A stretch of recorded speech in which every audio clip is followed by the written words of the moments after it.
Before trying the Sleep Science Academy, I think I've tried everything in the book. Um, Everything from medications to psychotherapy to buying a new bed to buying pillows that guarantee that you're going to go to sleep, to sleep masks, I mean, you name it, and it's got the word sleep on it, and it shows up in my Facebook feed now because it's like automatic click for me. Um, Meditation music at the end of the day. I mean, you name it and I've tried it. There were certain things that I think that I was trying to cover up with a Band-Aid, and pretty much week one we rip the Band-Aid off and we start taking a deep dive into, well, what exactly are some of these anchors. You had a pretty hardcore insomniac on your hands, you know.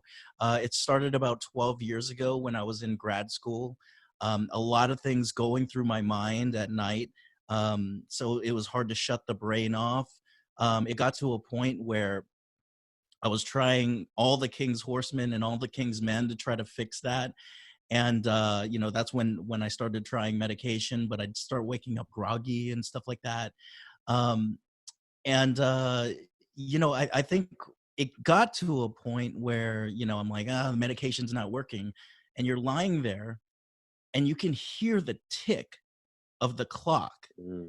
in the middle of the night, and you're nervous about when you're gonna fall asleep. And I remember trying to almost will sleep, like, you know, like you know, like a Sith or a Jedi. Like, I'm gonna will this sleep to happen. And the more that I willed that sleep, the more it never came.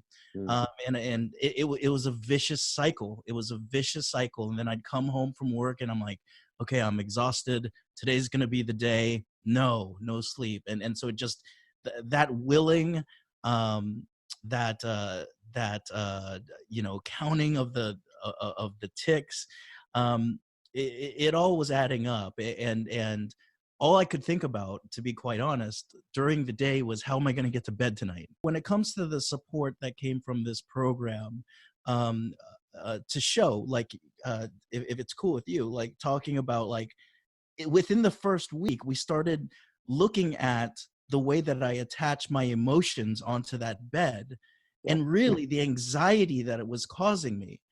And we really started coming up with alternatives to, well, what can the bed do for you, or dissociating those associations. Yeah.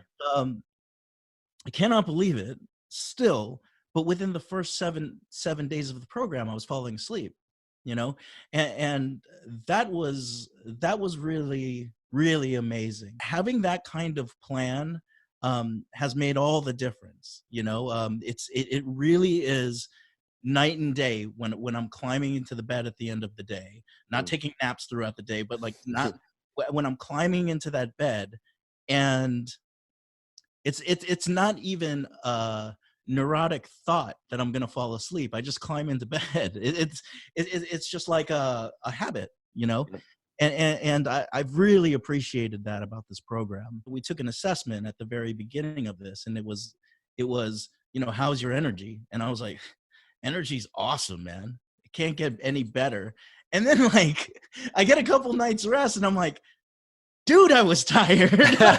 As a coach, it's creating space and being focused, and that energy's gotta be there. Because if Yeah. they don't feel that energy, then, you know, that's almost a disservice. And Yeah. so that was the very first thing that I saw changes in.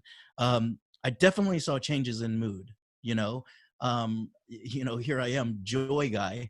You know, Mhm. and I, feeling like I had reached my upper limit, but like, it's almost like taking a bricks off of your shoulder. Like, Mhm. it's that lightness that you feel. And I immediately saw results.